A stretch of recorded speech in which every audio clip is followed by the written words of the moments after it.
In modern warfare, a nation's greatest vulnerability isn't a lack of weapons. It's the fatal arrogance built into its own strategic architecture. Look at what just unfolded in the Strait of Hormuz in late February. While the world was still sleeping, the first 48 hours of Operation Epic Fury redefined the very meaning of annihilation. Imagine this. Thousands of tons of high-explosive payload launched from disjointed vectors thousands of miles apart. From silent submarines lurking beneath the Arabian Sea, from B-2 stealth bombers originating from the continental United States, and from Arleigh Burke-class destroyers prowling the Persian Gulf.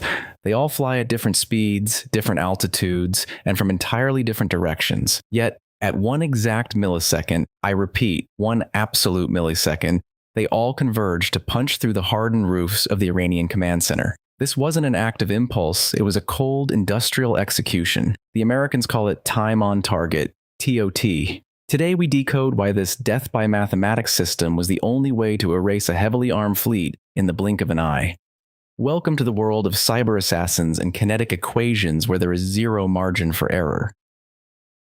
1. The geographic trap and Tehran's complacency first. Let's look at the reality on the ground. As of March 2026, tensions in the Middle East have reached a breaking point. Iran, backed by advanced S-400 and Bavar 373 air defense systems, believed they had turned the port of Bandar Abbas into an impregnable fortress. They concentrated their most expensive assets, from the 133,000-ton expeditionary base Iris Makran to the silent assassins, the Kilo-class submarines, into a claustrophobic harbor. But through the eyes of American military architects, Bandar Abbas wasn't a fortress. It was a target-rich environment. By compressing their entire combat ecosystem into a tiny space, Iran accidentally created a physical saturation point. They locked themselves into a geometric trap, exposing the massive radar cross-section of their entire fleet right under the nose of the US global sensor grid.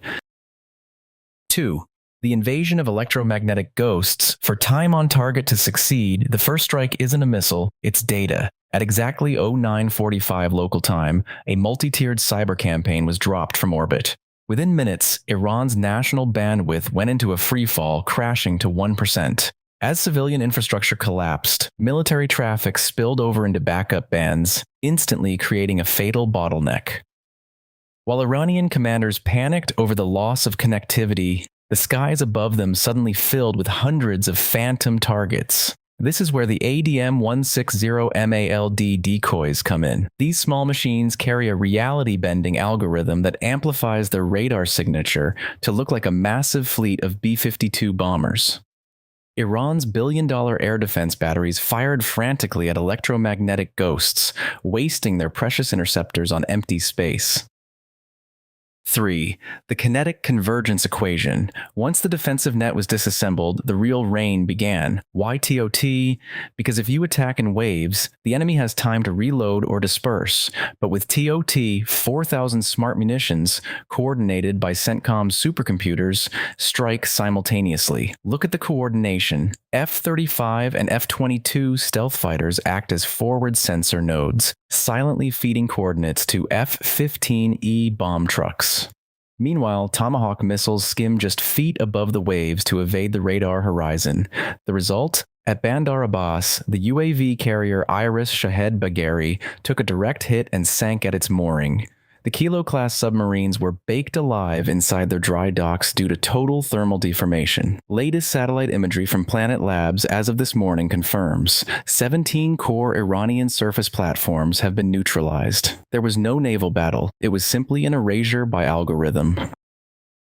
What we have just witnessed is more than just an airstrike. It is a manifesto of American industrial and intellectual dominance in the year 2026. Political pundits might call this a military victory, but in truth, it is the victory of mathematics over mass. Operation Epic Fury has sent a chilling message to any adversary. When you face a system capable of synchronizing thousands of tons of ordnance into a single point at the exact same millisecond, resistance is mathematically impossible. Your survival no longer rests in your hands, it rests in the margin of the algorithm. However, we must remember, algorithms do not protect a nation.